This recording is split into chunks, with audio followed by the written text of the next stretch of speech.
Hello, sixth graders. Welcome to Solving Equations Using Addition or Subtraction lesson. Pause while you write the lesson title in your math notebook.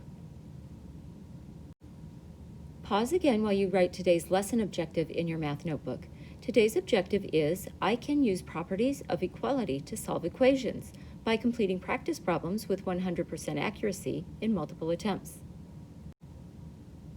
Today's lesson will address two Arizona state standards. The first one is solve an equation or inequality to choose or create a set of values that make the equation or inequality true. And the second one is create and solve a one-step equation to represent a real-world problem. Let's take a look at one of our key vocabulary words. A solution is for an equation is a value that makes the equation true.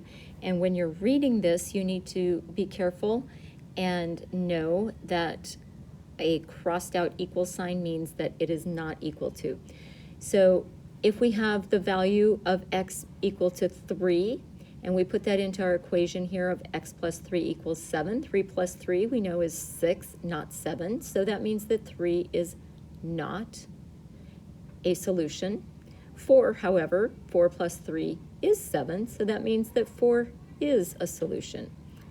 And 5 plus 3 is 8, not 7, so it is not a solution. So the value of x plus 4 is a solution of the equation x plus 3 equals 7. Okay, it is time for example number 1A, and we are checking solutions. So it says, tell whether the given value is a solution of the equation. So this is very much like the table we just completed. And so our equation is p plus 10 equals 38. And they're giving us a possible solution of 18. So they're asking us, is 18 plus 10 equal to 38? So when we add 18 plus 10, we get 28.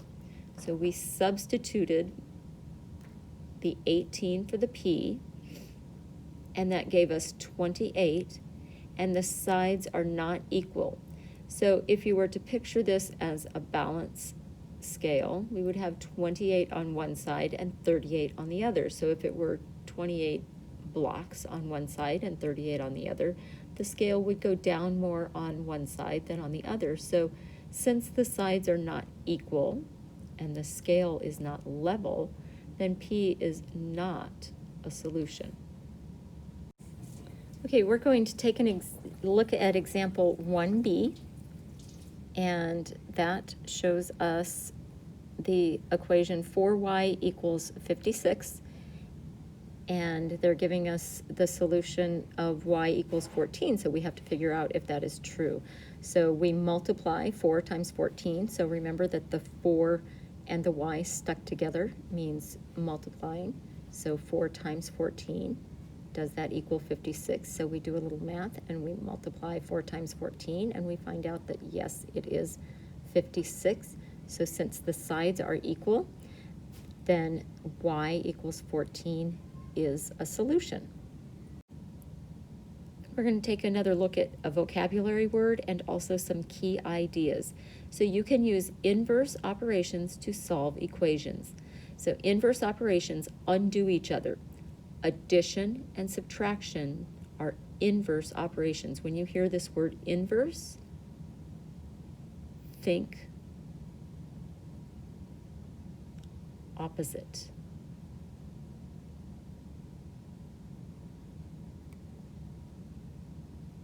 Okay, so addition and subtraction are opposite from each other. That's why they undo each other. So we have two key ideas here. Addition property of equality.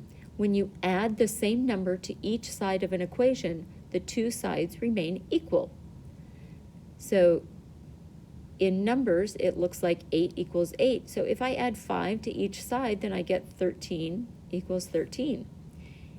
If I have algebra, and I have an equation that says x minus 4 equals 5, if I add 4 to each side, I had a minus 4, and I'm going to add a 4 to that. So a 4 and a minus 4 equal a 0. So that gives me just an x on the left side, and 5 plus 4 equals 9. So then I've solved that equation, and I now know that x equals 9. And then I can do the same thing with subtraction. So when I subtract the same number from each side of an equation, the two sides remain equal. So they use 8 equals 8 again, and we're subtracting 5. 8 minus 5 is 3, and 8 minus 5 is 3. And almost the same algebra equation, 8x plus 4 equals 5. And I'm going to subtract now because I was adding here, so I'm using the inverse operation. So I'm going to subtract 4 from both sides. 4 minus 4 is 0, so that leaves just an x on the left, and 5 minus 4 is 1, so that leaves a 1 on the right. So x equals 1. Be sure that makes it to your notebook. So here we go with example number 2, solving equations using addition, and this is 2a. So we're going to solve x minus 2 equals 6. So we can see that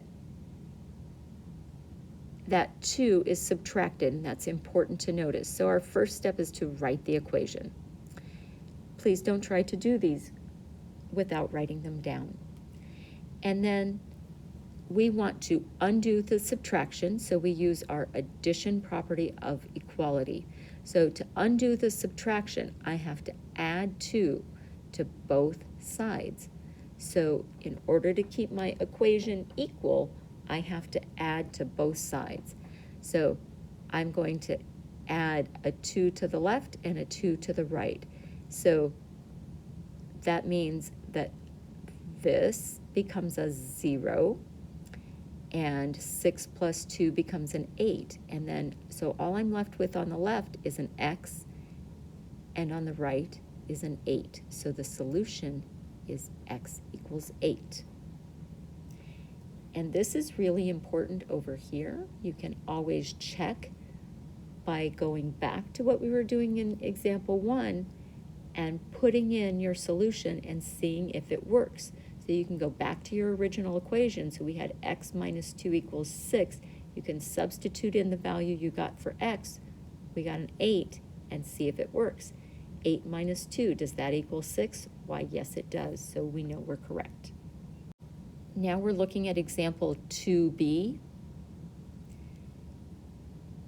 And we're solving 18 equals x minus 7. So our first step again is to write the equation, and then we want to undo that subtraction. So we undo the subtraction using the addition property of equality. So we add 7 to both sides, and then we simplify. So 18 plus 7 is 25. 7 minus 7, or negative 7 plus 7 equals a 0. So that leaves an x on the right. So 25 equals x, or x equals 25. We can check that by plugging in our solution, 25 minus 7, and seeing if we get 18, and we do, so we know we did it correctly. Now we're going to take a look at example 3a. We're still solving equations, only now we're going to use subtraction. So solve x plus 2 equals 9. So we're looking at something with addition, so we have to use subtraction. See how that's opposite there? That's because we're using inverse operations. So our first step is always to write the equation, and then we're going to undo that addition. So we undo the addition using subtraction. So we have to subtract a 2 from both sides. So 2 minus 2 equals 0, which leaves us with an x on the left. 9 minus 2 equals 7, so x equals 7. And then we check our work to be sure it's correct. 7 plus 2 equals 9, so we're good to go. And now we're on example 3b. we're solving 26 equals 11 plus x. We write the equation. So we have to undo that addition. So this sometimes throws kids when the addition sign is after the constant, but it's still added. We can tell that because there's no negative sign in front of it, so we know that it's added.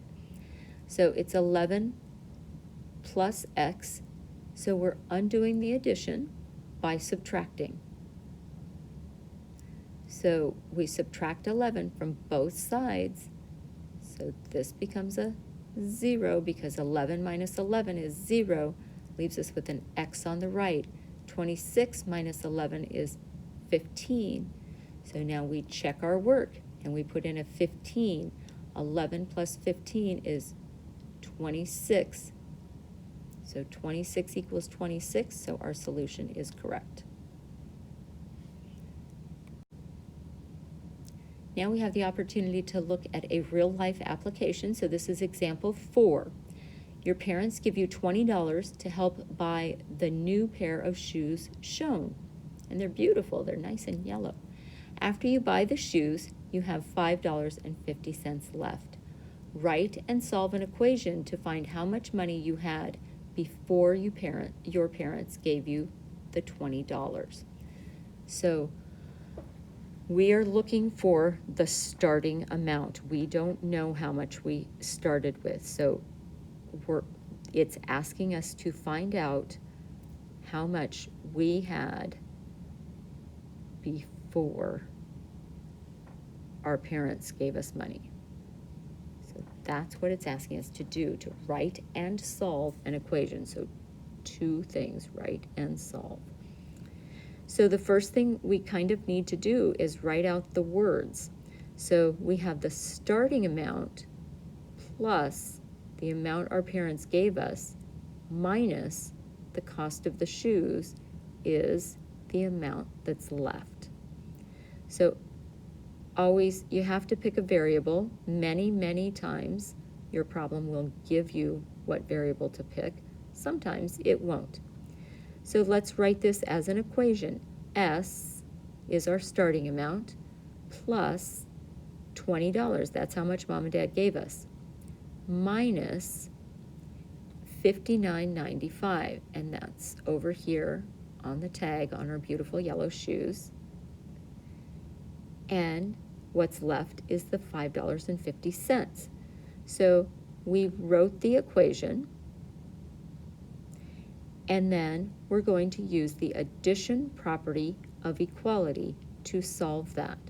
So we want that S to get all by itself. That's how we solve these, by getting the variable all by itself. So we have S plus 20 minus $59.95. So we want to undo this subtraction. So we are going to add $59.95 to both sides.